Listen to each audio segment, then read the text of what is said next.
Azərbaycanda fahişəlik.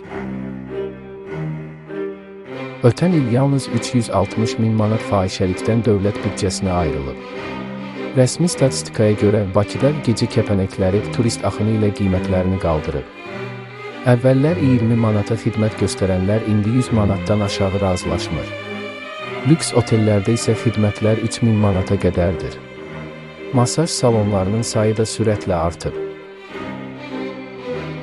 Maraqlıdır ki, fahişəlikdən əldə olunan gəlirlər dövlətə vergi kimi daxil olur.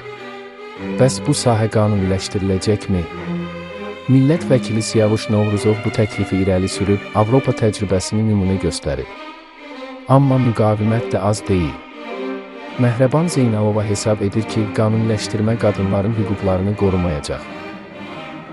Türkiyədə bu addım turizmi canlandırdı. Bəs Azərbaycan buna hazırdırmı? Siz nə düşünürsünüz?